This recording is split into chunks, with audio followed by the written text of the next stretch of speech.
das multidões, Jesus subiu ao monte e se assentou.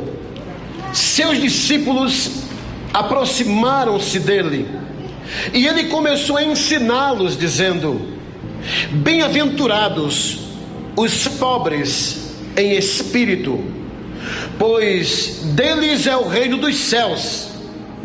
Bem-aventurados os que choram, pois serão consolados.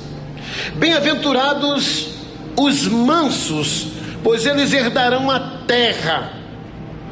Bem-aventurados os que têm fome e sede de justiça, pois serão satisfeitos. Bem-aventurados os misericordiosos, pois obterão misericórdia.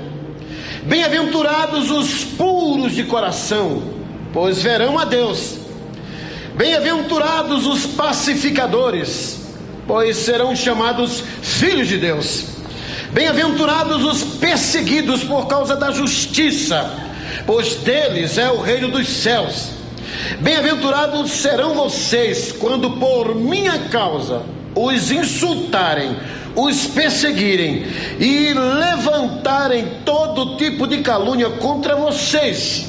Alegrem-se e regozijem-se, porque grande é a sua recompensa nos céus. Pois da mesma forma perseguiram os profetas que viveram antes de vocês. Vocês são sal da terra, mas se o sal perder o seu valor, como restaurá-lo? Não servirá para nada, exceto para ser jogado fora e pisado pelos homens. Vocês são a luz do mundo. Não se pode esconder uma cidade construída sobre um monte. Amém.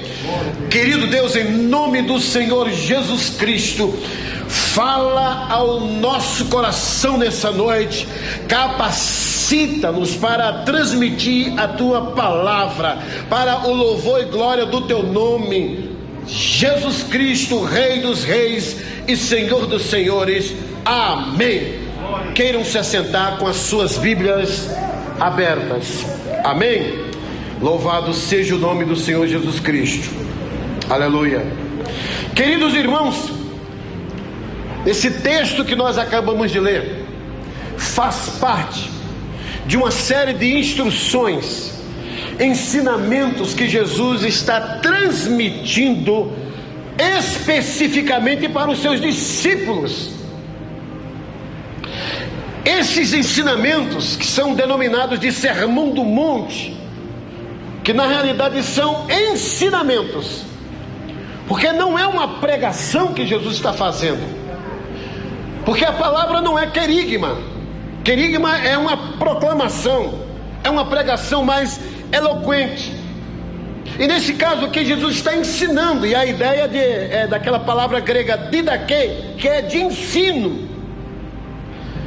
E esses ensinamentos são direcionados especificamente para os discípulos de Jesus. Não foram direcionados para as multidões. Porém, nos últimos versículos do capítulo 7, quando ele está encerrando esse sermão, as multidões já estavam próximas de Jesus para ouvir os ensinamentos que Jesus estava transmitindo para os discípulos. Você percebe que no versículo 1, o texto diz: vendo Jesus as multidões, e aí ele sobe para o monte para ensinar aos discípulos. Por isso que tem a palavra ensiná-los. Se tivesse uma palavra chamada ensiná-las, seriam ensinamentos para as multidões. O Sermão do Monte, amados irmãos, é o suprassumo da espiritualidade cristã. O Sermão do Monte é a mente de Cristo sendo exposta para os discípulos. Jesus está falando sobre o que é que ele pensa sobre a relação com Deus, com o próximo e sobre o caráter cristão. Esses ensinamentos do Sermão do Monte são ensinamentos completamente praticados, que devem ser praticados. Não são teorias, como disse um certo autor, um comentarista até espírita, que ele diz que o Sermão do Monte era como se fosse uma poesia. Mas esse Sermão do Monte não tem conotação poética. Jesus está transmitindo ensinamentos eminentemente práticos. Tanto é que ele conclui esse sermão contando uma parábola, dizendo que aquele que ouve, ele usa 2 vezes essa expressão, aquele que ouve e pratica estas minhas palavras, aquelas que eu estou acabando de ensinar vocês, será considerado um homem que edificou a sua casa sobre a rocha. Mas aqueles que ouvem e não praticam estas minhas palavras, também será considerado um homem que edificou a sua casa sobre a areia. Vieram as lutas, as tempestades, as dificuldades, as tribulações, os escândalos, e esta casa não conseguiu resistir. E se refere a cada um de nós, quando nós não praticamos os valores do reino de Deus. Jesus está dizendo que esses ensinamentos todos do Sermão do Monte, dos capítulos de 5 a 7, são ensinamentos que fortalecem a nossa caminhada com Ele. São estruturas espirituais que nos deixam completamente fortalecidos. Mas se nós não praticarmos esses ensinamentos, a nossa vida não será uma vida pautada nas Escrituras e nem tampouco uma vida fortalecida na rocha. Mas antes de entrarmos no Sermão do Monte, especificamente nas bem-aventuranças, eu queria fazer algumas considerações sobre as bem-aventuranças de extrema importância. Primeira coisa, as bem-aventuranças são características do caráter do cristão. Jesus está enfatizando aqui sobre o caráter do cristão. Jesus está dando prioridade em formar o caráter dos discípulos. A segunda observação é que as bem-aventuranças não são atitudes de alguns privilegiados, porém de todo cristão. Por exemplo, às vezes a gente percebe algum irmão que tem um certo temperamento mais fleumático, mais calmo, mais tranquilo, e a gente olha para ele e diz assim: olha como aquele irmão é humilde, olha como aquele irmão é manso, eu gostaria de ter o dom que aquele irmão tem. Amados irmãos, essas bem-aventuranças não são privilégios apenas de alguns.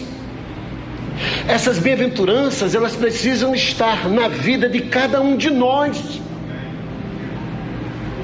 As bem-aventuranças, elas não podem ser divididas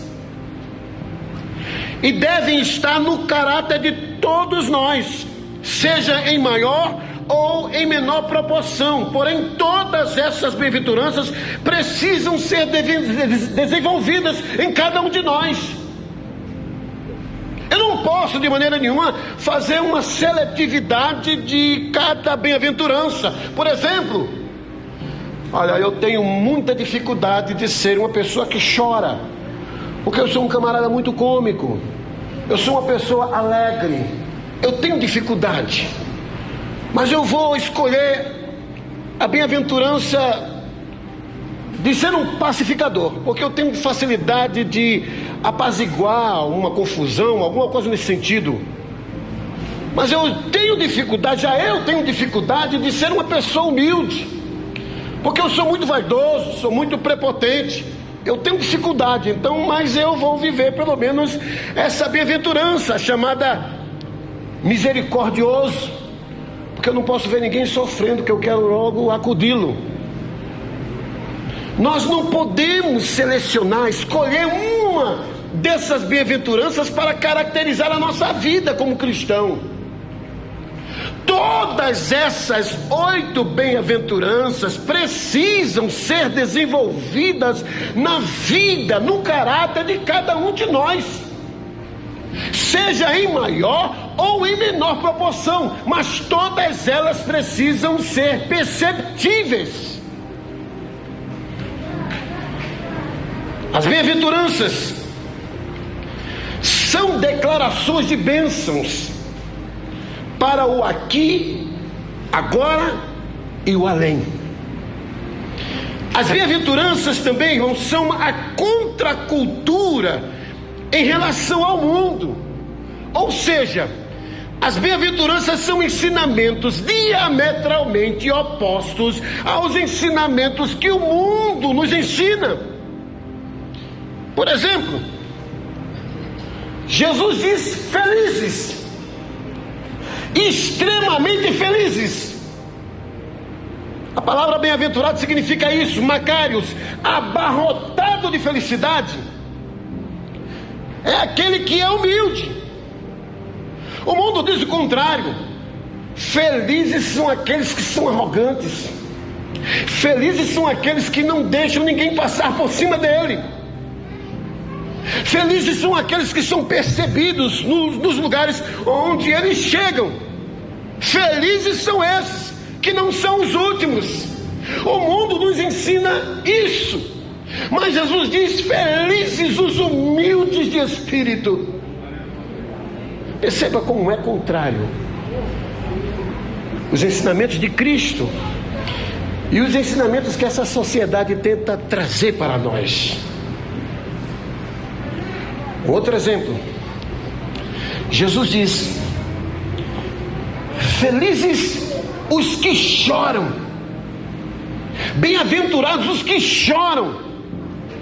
O mundo nos ensina o quê? Felizes são aqueles que dão risadas, gargalhadas, passam a noite toda ouvindo filmes engraçados, peças cômicas. Felizes são aqueles que gozam a vida, que vivem sorrindo, que divertem-se todos os dias, que não dão espaço para o choro. Felizes são esses que não choram. Tanto é que Freud, ou foi Carl Jung, disse que esse ensinamento de Jesus foi algo completamente como resultado de uma alucinação de Jesus. Jesus não estava muito bem da cabeça quando ensinou sobre as bem-aventuranças. É claro, porque ele não entendia os valores do reino de Deus. Jesus, bem-aventurados os que choram, felizes os que choram. Mas como é aliviador, irmão, chorar na presença de Deus. O salmista diz: o choro pode durar uma noite, mas a alegria vem ao amanhecer. Aleluia! O choro é libertador. O choro é confortador. Mas o mundo não entende isso. Felizes são aqueles que estão dando gargalhadas, ouvindo piadas constantemente para se alegrarem. Felizes os mansos. Felizes aqueles que são mansos, aqueles que têm a possibilidade, que têm a capacidade de levar desaforo para casa. Jesus nos ensina isso. Mas o mundo diz o seguinte: felizes são aqueles que não levam desaforo para casa. São aqueles que revidam quando estão sendo insultados. Jesus diz o contrário. Felizes são aqueles que, quando levam um tapa no rosto direito, na face direita, ele cede a outra face para receber uma outra batida. Jesus nos ensina de forma completamente contrária aos ensinos que o mundo nos propõe. Então, irmãos, as bem-aventuranças são ensinamentos completamente opostos aos ensinamentos que o mundo nos propõe. O mundo diz: bem-aventurados são aqueles que encharcam os seus olhos nos filmes pornográficos, nas revistas pornográficas, nos sites que promovem a prostituição, os prazeres da carne. Mas Jesus diz o que? Bem-aventurados os puros, os limpos de coração, porque são esses que verão a Deus. Queridos irmãos, ele começa essas bem-aventuranças de uma forma muito gradativa. uma sequência muito lógica. Perceba que no versículo 3, ele começa dizendo: bem-aventurados os humildes de espírito, porque deles é o reino dos céus. Mas o que é ser humilde de espírito? Há uma divergência, há uma confusão muito grande em cima desse versículo. Porque tem gente que acha que ser humilde é você andar despenteado, descabelado, uma roupa toda amassada. Ser humilde é você não ter o carro do ano, não ter uma casa própria, não ter um determinado conforto. Isso não tem nada a ver com humildade. A humildade é uma atitude do coração. Olha o que diz a palavra de Deus lá em Miqueias.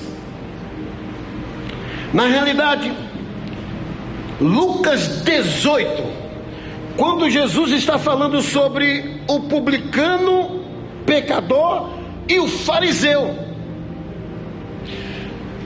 O fariseu, um homem extremamente espiritual, jejuava 2 dias por semana, orava 2 horas por dia, conhecia as escrituras, e diz a Bíblia que o fariseu olhava para o publicano pecador, que era um funcionário público, que desviava as verbas públicas para o enriquecimento ilícito, como alguns deputados fazem isso, e até evangélicos.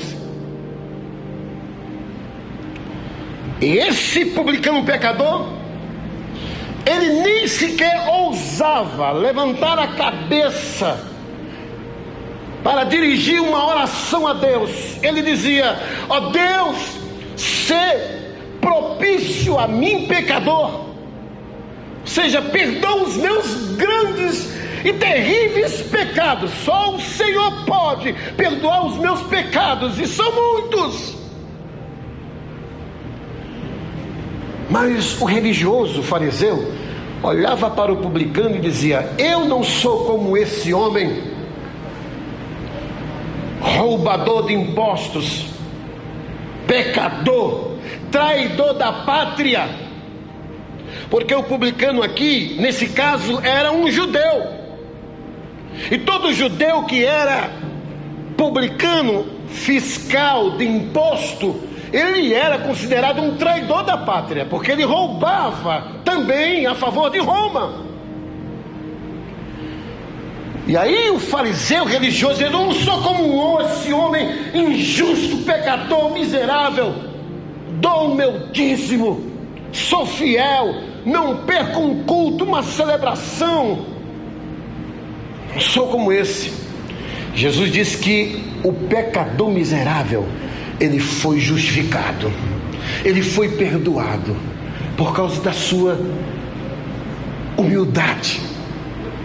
Ser humilde é isso, é você reconhecer que em si mesmo não tem nenhum poder de autossalvar-se, que a salvação ela dá-se única e exclusivamente pela graça, como diz lá em Efésios capítulo 2: pela graça sois salvos mediante a fé. Isso não vem de vós, é dom de Deus, não vem de vós para que ninguém se glorie, não vem de obras. Ser humilde é você reconhecer que precisa completamente de Deus. Nós encontramos o apóstolo Paulo, quando ele está defendendo o seu ministério diante de falsos apóstolos que estavam infiltrando e trazendo influências terríveis no meio da igreja, e desprezando o apóstolo Paulo. E Paulo está defendendo o seu ministério apostólico, dizendo que ele não é inferior a nenhum desses falsos apóstolos. Mas aí ele fala das grandes obras que Deus realizou através dele. E aí ele diz o seguinte: não que por nós mesmos sejamos capazes de pensar alguma coisa, como se partisse de nós mesmos. Pelo contrário, a nossa suficiência vem de Deus. O homem que é humilde, ele reconhece que quando ele faz algo extraordinário, não foi ele em si mesmo que realizou, mas foi a graça capacitadora de Deus sobre sua vida. E o homem que é humilde, ele não busca a glória dos homens, ele busca a glória de Deus. Ele não quer ser o centro das atenções.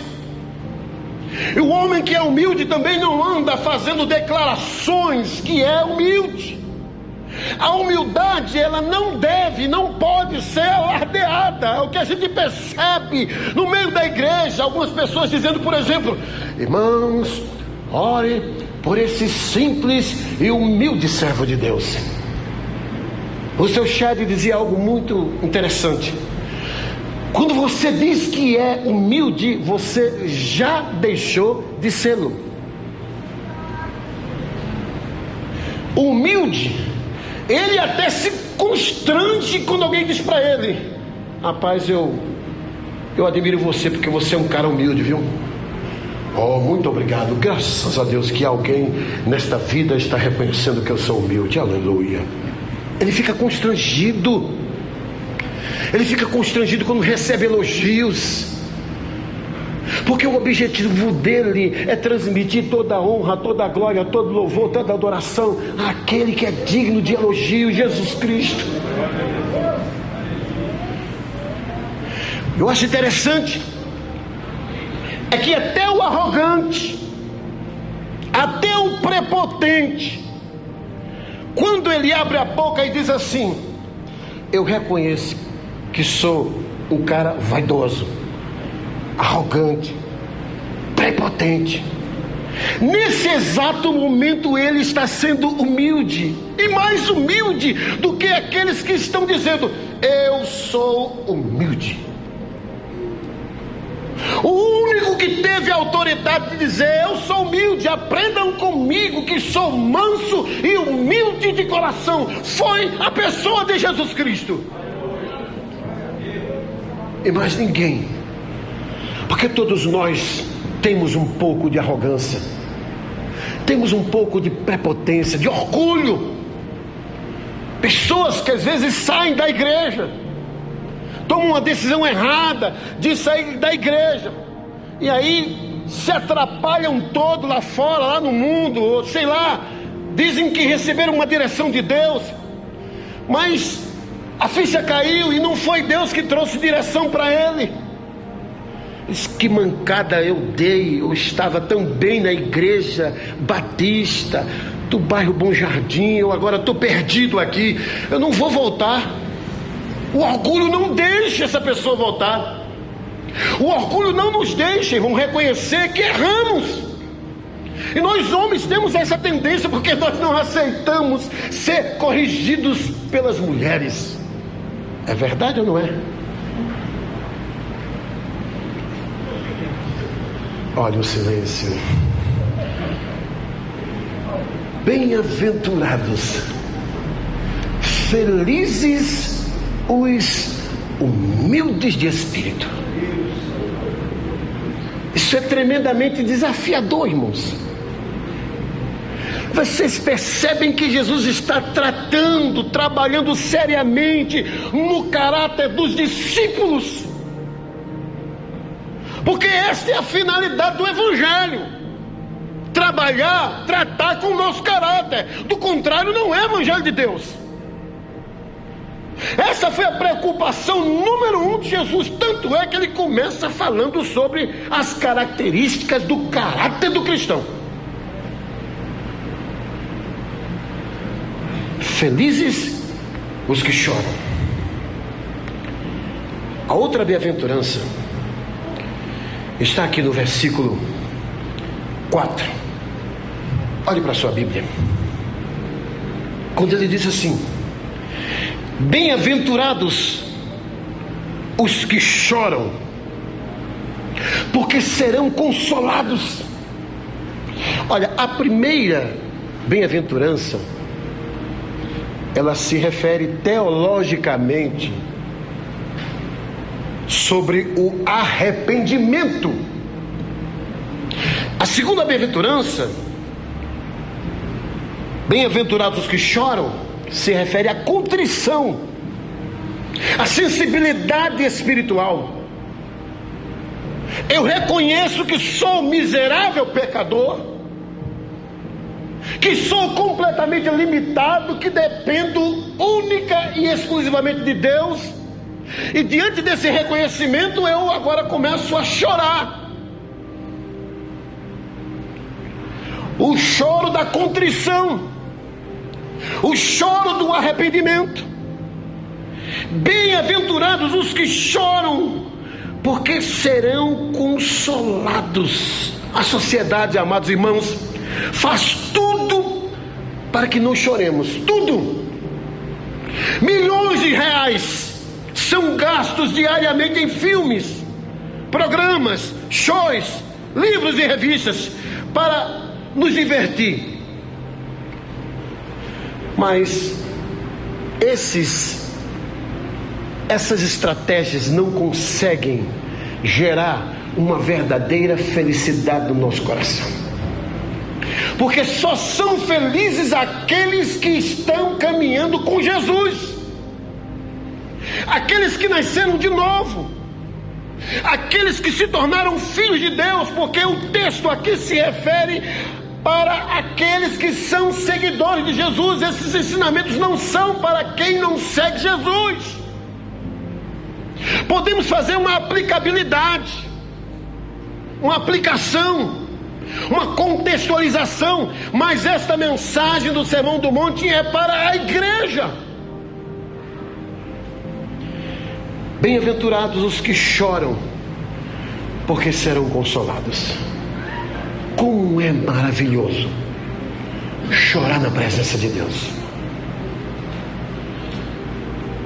Como é inexplicável, irmãos, quando a gente dobra os nossos joelhos, quando a gente coloca o nosso rosto no chão com muita seriedade, com muita sinceridade, e a gente começa a derramar as nossas lágrimas. Como é aliviador, como é libertador chorar na presença de Deus. Nós precisamos voltar a essa prática. Os nossos olhos estão muito áridos, secos.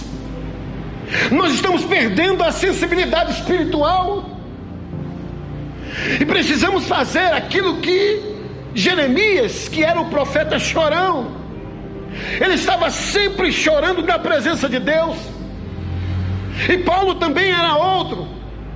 Ele estava também sempre chorando através das suas orações. Eu estou chorando, clamando, eu choro, chorando, eu choro, clamando para que haja arrependimento no meio de vocês. Ele diz isso para a igreja de Corintos. Quantos motivos nós temos para chorar, irmãos?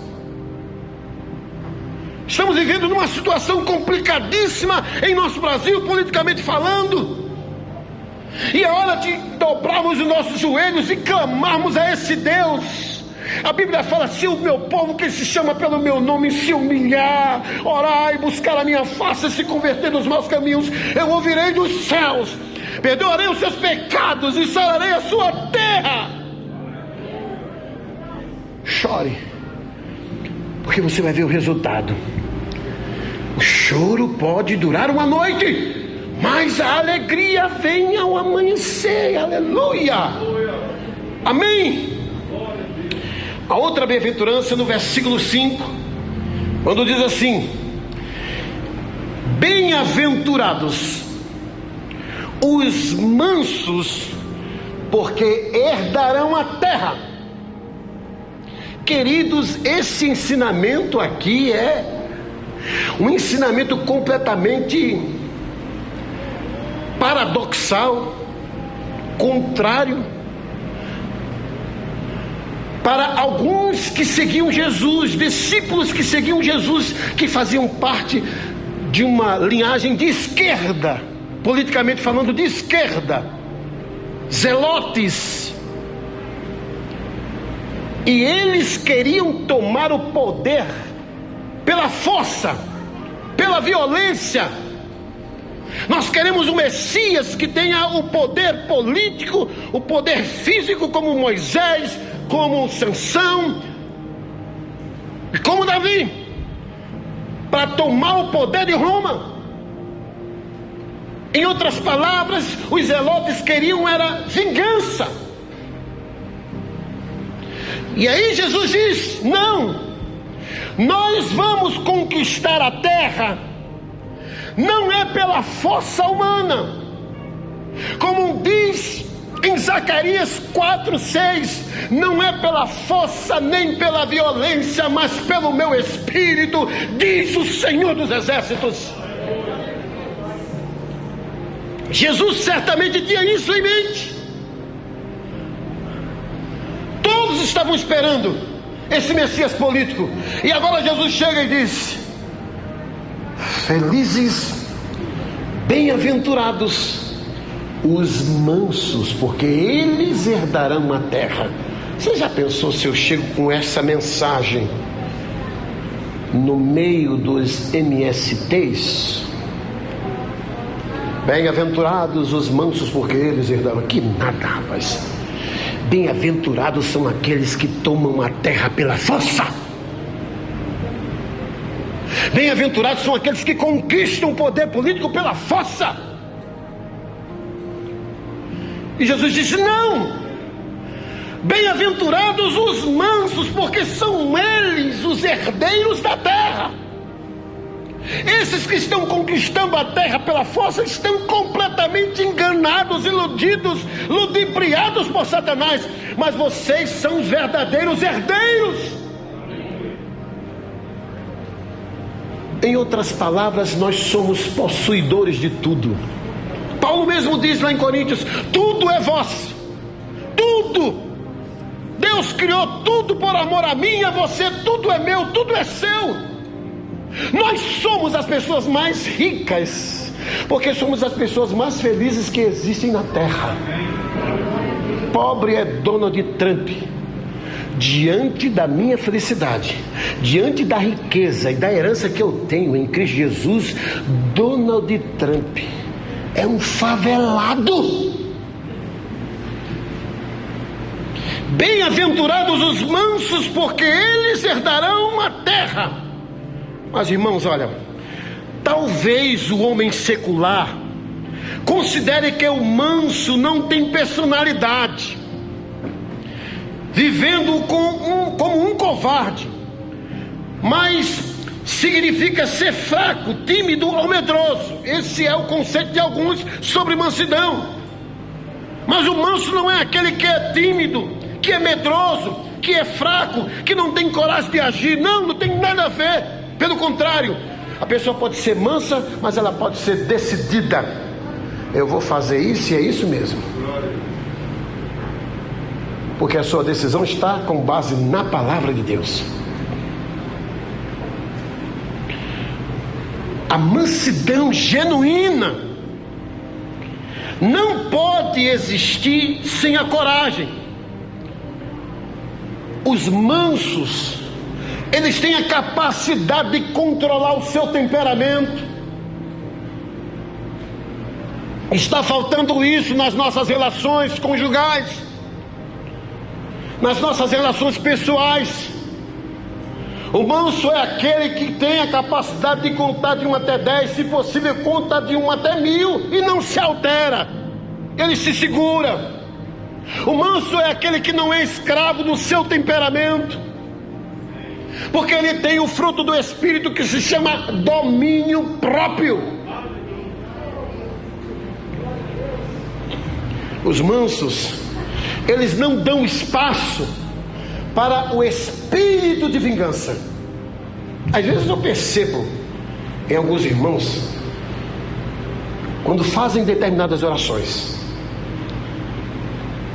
e que foram vítimas de acusações, tomaram prejuízos, foram caluniados, foram perseguidos, e aí oram da seguinte maneira: Deus, Em nome de Jesus, eu quero justiça. No fundo, quando alguém está dizendo eu quero justiça, ele está dizendo eu quero vingança. Ainda existe nesse coração um ressentimento, um espírito de vingança. Mas a pessoa que é mansa, ela não tem esse espírito de vingança. Ela não quer se vingar de ninguém. Ela não deseja mal a ninguém. Ela só quer ver o bem da pessoa. Os mansos, eles se dobram completamente à vontade de Deus.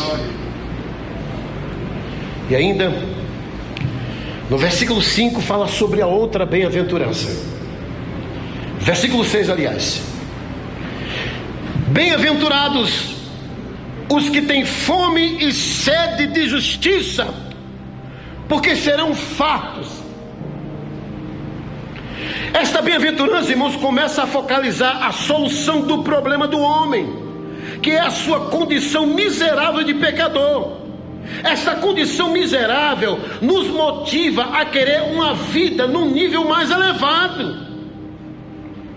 Isso não é somente um desejo passageiro, mas é um profundo anseio do coração. Bem-aventurados os que têm fome e sede de justiça. Aqui tem alguns aspectos extremamente importantes. Por exemplo, a pessoa que tem fome e sede de justiça é alguém que anseia se aprofundar na relação com Deus. É alguém que tem fome e sede de conhecer Jesus de uma forma mais profunda, de uma forma mais íntima. Aquele que tem fome e sede de justiça também, ele deseja ver a justiça de Deus se espalhando na terra. E uma das formas que temos de espalhar a justiça de Deus na terra é através da evangelização. Ter fome e sede de justiça nos desafia a também ter um comportamento justo, a agir de forma correta na minha família. Eu não vou tratar meus filhos com diferença. Eu não vou dar o melhor para determinado filho e o pior para determinado filho ou filha. Eu não vou agir com parcialidade. Vocês estão lembrados quando em 1 João capítulo 1, versículo 9, ele diz assim: se confessarmos os nossos pecados, ele é fiel e justo para nos perdoar os pecados e nos purificar de toda injustiça. Perceba que nós confessamos os nossos pecados, mas nós não confessamos as nossas injustiças. E às vezes somos injustos de forma terrível, e às vezes diariamente nas nossas relações. Oh, meu irmão, quero pedir perdão que eu fui injusto com você naquele dia. Eu tratei você com indiferença. Oh, minha querida esposa, eu fui injusto com você. Eu fui injusto com você.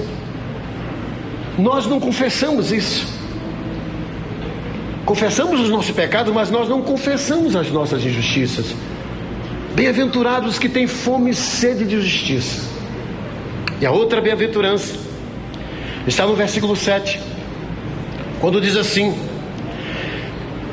bem-aventurados os misericordiosos, porque alcançarão misericórdia. Agora veja, se você puder abrir a sua Bíblia agora em Miqueias capítulo 6, versículo 8, ele fala que ser misericordioso é um estilo de vida. Ser humilde é um estilo de vida, não é apenas para você viver em determinados momentos. Olha o que diz aqui o texto, Miqueias 6, versículo 8: ele já mostrou a você o que é bom e o que o Senhor pede de você. Olha a pergunta que ele fala: que pratique a justiça, ame a misericórdia e ande humildemente com o seu Deus. Olha só, isso aí é um estilo de vida. Amar a misericórdia. A palavra misericórdia vem do hebraico, irmãos, chesed, e significa a habilidade de estar na pele de quem está sofrendo. sentir a dor de quem está sofrendo, colocar-se voluntariamente no lugar do outro para poder se identificar totalmente com ele. E foi justamente isso que Jesus fez. No Evangelho de João, capítulo 1, versículo 14, diz que o Verbo se fez carne e habitou entre nós. Jesus, ele veio para sentir na pele o meu e o seu sofrimento. Ele veio para se identificar. Ele veio para tomar as nossas dores. A Bíblia fala lá em Filipenses capítulo 2 que Jesus se humilhou. Ele se tornou um de nós, para experimentar todos os nossos traumas, todas as nossas decepções, todas as nossas enfermidades. Ele veio para sentir na pele o que eu e você sentimos. Por isso que ele é o sumo sacerdote que intercede por nós, como diz lá em Hebreus, porque ele experimentou as mesmas tentações que nós experimentamos. Ele nos entende, porque ele foi solidário. Ele ficou no meu e no seu lugar quando ele veio aqui na terra. Ser misericordioso é isso. É você, quando vê alguém que está sofrendo, você se coloca no lugar dele, você chora com ele, você é solidário com ele. Nós precisamos, irmãos, que essa misericórdia seja derramada sobre a vida da igreja. Jesus diz: aquele que é misericordioso também vai alcançar misericórdia. Aleluia, louvado seja Deus. Amém, queridos irmãos. A outra bem-aventurança, no versículo 8, diz assim: bem-aventurados os limpos de coração. Bem-aventurados os limpos de coração. O limpo de coração é aquele que não tem maldade no coração. É aquele que não manda com intenções malignas, espalhando maldade sobre o arraial do povo de Deus. É aquele que entra em um culto administrativo chamada sessão, completamente desarmado. Às vezes, no meu batista acontece isso.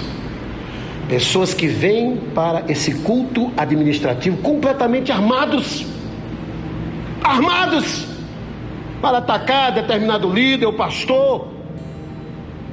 Bem-aventurados os limpos de coração, era uma palavra que ela servia para tirar toda a palha das plantações. Quando se debulhava o trigo, tirava tudo aquilo que não prestava. Quando havia a separação entre o que não presta e o que presta. A palavra limpo de coração também significava um metal que não tinha nenhuma escória ou impureza. Esse metal era colocado no fogo e todas as impurezas eram queimadas.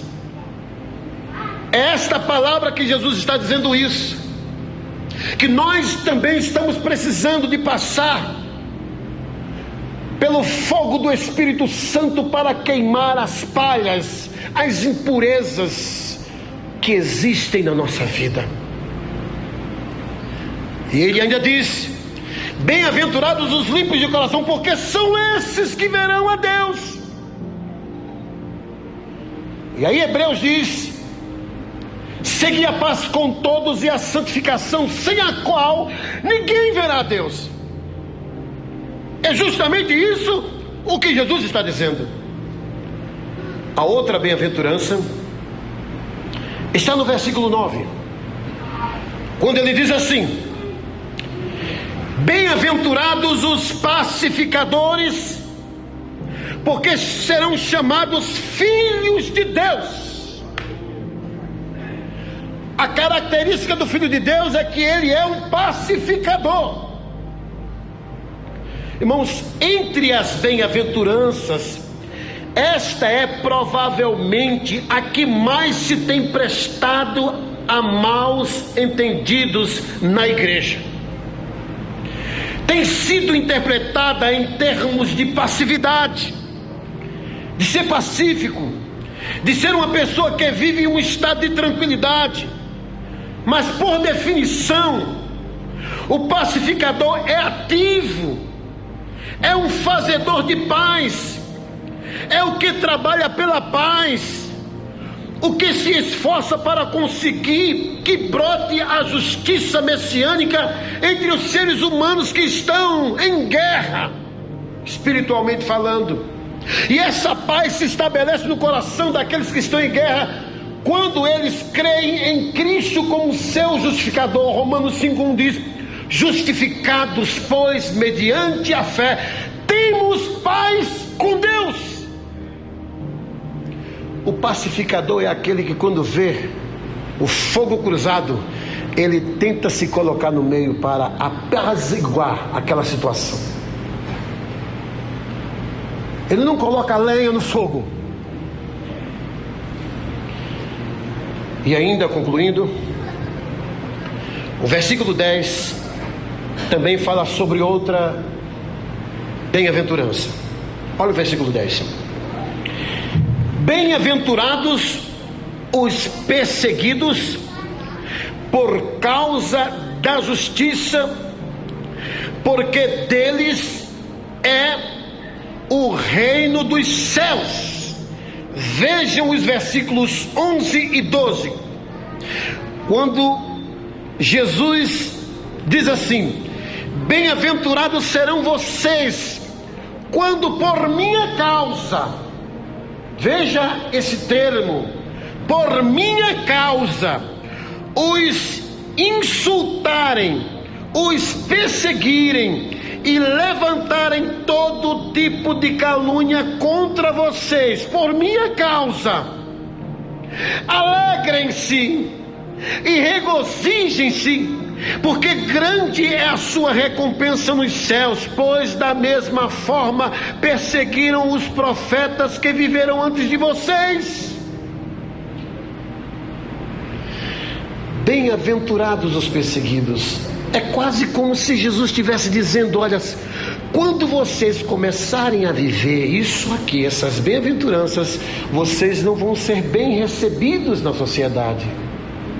Vocês não vão cair na popularidade, vocês vão ser reprovados, vão ser perseguidos, vão ser caluniados, por minha causa, por causa do Evangelho. Não é porque você fez coisas erradas, porque eu já ouvi crente pedindo oração, dizendo que estava sendo perseguido injustamente no trabalho. Mas aí chegou-se à conclusão que ele era um péssimo empregado, chegava todo dia atrasado, não batia o cartão. Às vezes, quando o patrão viajava, ele pedia alguém para bater o cartão e não ia trabalhar, desonesto. E aí recebe aviso prévio, chega na igreja e diz: orem por mim, que o diabo está se levantando contra mim. É uma perseguição. O cara faz coisas erradas, o cara exagera na petição de dinheiro na igreja, e aí quando surgem críticas, ele começa a dizer que é uma perseguição. É a esposa que o marido chega em casa sujo do trabalho, vai tomar um banho e diz assim: querida, coloca as crianças para dormir mais cedo. E aí ela diz: de maneira nenhuma, misericórdia, você está sujo. Quando você vai trabalhar nesse departamento, você fica dias com essa sujeira. Não encoste em mim, não me abrace. E aí o camarada começa a ficar enamorado, caído pela funcionária lá no trabalho. E aí ela fica sabendo: ore por mim, porque o diabo está se levantando, está dando em cima do meu marido, uma mulher, meu casamento está quase falido, por falta de sabedoria. Tem gente, tem crente que é perseguido, mas é perseguido justamente. Eu, quando morava em Recife, tinha um crente, meu vizinho, ele era funcionário da antiga Fusão. Ele chegava 11 horas da noite, pagava 10 horas, tomava o seu banho, é claro, com certeza. Meia-noite em diante ele ligava a vitrola, disco de vinil, e bem alto, bem alto. E os vizinhos começaram a jogar pedra na casa dele. Ele era extremamente ignorante. E aí eu gostava de frequentar os cultos de círculos de oração das Assembleias de Deus. E por incrível que pareça, eu fui nesse culto de oração, e quem estava lá? O diácono, meu vizinho. E ele pede oração, ele não me viu. E ele disse assim: eu quero pedir oração porque o negócio está difícil, o diabo está se levantando terrivelmente contra a minha vida. Eu coloco músicas para louvar a Deus e os vizinhos começam a jogar pedra na minha casa. Isso é perseguição do diabo. Mas eu não vou desobedecer a Deus, porque a palavra de Deus diz: perturbem-se todos os moradores da terra. Usa um versículo que não tem nada a ver. E aí eu fiquei olhando: tem alguma coisa errada. Eu era novo na fé. Tem crente que é perseguido justamente porque faz coisas erradas. Jesus está dizendo: felizes aqueles que são perseguidos por minha causa, porque vocês estão fazendo coisas corretas. É a moça que se converteu de verdade no domingo, e ela era uma secretária muito bonita, formosa, e que todos os finais de semana o patrão saía com ela. E quando chega na segunda-feira, ela está feliz porque teve um encontro com Jesus. Isso aconteceu com uma jovem lá no Rio Grande do Sul. O patrão a chamou e disse: olha, sábado que vem eu vou te levar para um lugar lindo, lindo, lindo. E ela disse: olha, deixa eu te falar, de agora em diante eu não vou mais sair com você. O que foi que aconteceu? Eu entreguei a minha vida a Jesus. Jesus mudou a minha vida, chorando ela. E o patrão disse: se você não sair comigo esse final de semana, eu vou demitir você. E ela disse: você pode até me demitir, eu vou perder até o emprego, mas eu não vou perder a minha comunhão com Deus. Ela era uma jovem, uma nova convertida, e ela usou essa frase, né? Eu não vou perder a minha salvação por um momento de prazer. Ela foi demitida, perdeu o emprego, mas ela não perdeu a consciência, ela não perdeu a sua comunhão com Deus, e é uma serva de Deus, cheia do Espírito Santo. Bem-aventurados os perseguidos, porque fazem coisas corretas, porque não se dobram diante da injustiça. Bem-aventurados, irmãos, eu digo sem sombra de dúvida, a maioria dos deputados evangélicos estão envolvidos, infelizmente, com falcatruas. Por isso que não são perseguidos. Aqueles que são perseguidos, são ameaçados, é porque são corretos, não se dobram. Eu conheci um deputado estadual aqui que teve que chamar a Polícia Federal porque um grande empresário colocou na sua mesa milhões de dólares, e eu estava lá quando ele deu um grito nesse empresário, mandou chamar a polícia, e o homem saiu correndo da Câmara dos Vereadores. Amados irmãos, bem-aventurados os perseguidos significa aquele que está andando corretamente diante de Deus, e por causa disso vai ser perseguido. Amados, esses ensinamentos precisam ser realidades na nossa vida, pois é desta maneira que a verdadeira felicidade vai se estabelecer definitivamente na nossa vida. Quando Jesus diz bem-aventurados, Ele não está dizendo vocês querem ser felizes, não é a condição para ser feliz, é um alto nível de felicidade. É como se Jesus estivesse dizendo: vocês já são felizes pelo fato de vocês estarem me seguindo, pelo fato de vocês serem meus discípulos, mas vocês experimentarão um nível de felicidade muito maior ainda do que esta que você está experimentando. Felizes! Existe esse nível de felicidade que Jesus quer estabelecer na vida de cada um de nós. Amém? Que Deus nos abençoe em nome de Jesus. Vamos nos colocar de pé. As bem-aventuranças, elas se estabelecem na nossa vida pela graça de Deus. A graça de Deus nos capacita a praticar as bem-aventuranças, porque nós, pela nossa força humana, pela nossa capacitação física humana, nós não conseguimos praticar essas bem-aventuranças, mas somente pela graça de Deus é que podemos vivenciá-las. Reconheçamos isso, em nome do Senhor Jesus Cristo.